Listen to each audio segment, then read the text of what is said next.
माते मंगळागौरी प्रसन्न. आज श्रावणी पहिला मंगळवार. मंगळागौरीचं पूजन ह्या नववधू पहिले 5 वर्ष करत असतात. मग ह्या मंगळागौरीची आरती करतात. श्रावण मासी मंगळवारी जमुनी नारी, करू प्रेमे पूजनाला, करू भावे आरतीला. पूजू गौरही मंगल श्रावणी, पूजन संपता करा कहाणी.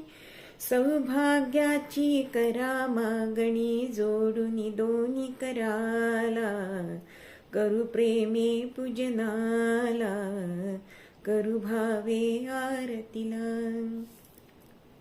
अशी तिच्याकडे सौभाग्याची मागणी केली जाते, तिची कहाणी वाचली जाते आणि सौभाग्य देणारी अशी ही मंगलागौरी, तिचं पूजन केलं जातं. संध्याकाळी तिच्यासाठी पुन्हा तिची आरती असते. आपल्या सख्यांना आप्त इष्टांना बोलवून मंगळागौर साजरी केली जाते. आणि विशेष म्हणजे या दिवशी रात्री अनेक प्रकारचे खेळ खेळले जातात. मग या खेळ खेळण्याचं मागचं उद्दिष्ट काय? तर आत्ता श्रावण महिना, पाऊस असतो, अग्निमांद्य आलेलं असतं, पचन कमी होतं आणि म्हणूनच हे आपले भारतीय व्यायामाचे प्रकार. मग त्यात फुगडी आहे, जिम्मा आहे, कोंबडा आहे, पिंगा आहे, असे अनेक खेळ ह्या दिवशी खेळले जातात. म्हणजेच सर्व स्त्रिया आपलं कसब तिथे लावतात. परंतु ह्या मागचा हेतू मात्र व्यायामाचाच आहे. हल्ली जिम लावून 3-3 हजार रुपये भरून जिम लावतात.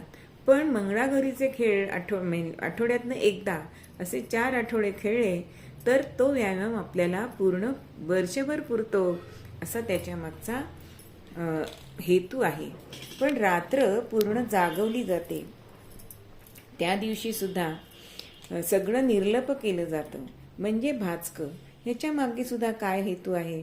तर भाजकं अन्न हे पचायला अगदी सोपं असतं, म्हणून मटकीची उसळ, नंतर खिचडी किंवा मसाले भात, त्यानंतर भाजणीचे वडे असा मेनू असतो. आजकाल आपण बघितलं तर पावभाजी असते. आपल्याकडच्या जे चांगल्या चालीरीती आहेत ते कशाला मोडायच्या? आपण वर्षभर पावभाजी खाऊच शकतो ना. आणि आपले पदार्थ इतके रुचकर आहेत की ते खाण्यासाठी हल्ली लोक हॉटेलमध्ये पैसे देऊन खातात बरं का. 70 रुपयाला एक थालपीठ. मग आपण हाच मेनू केला तर आपल्या आरोग्यासाठी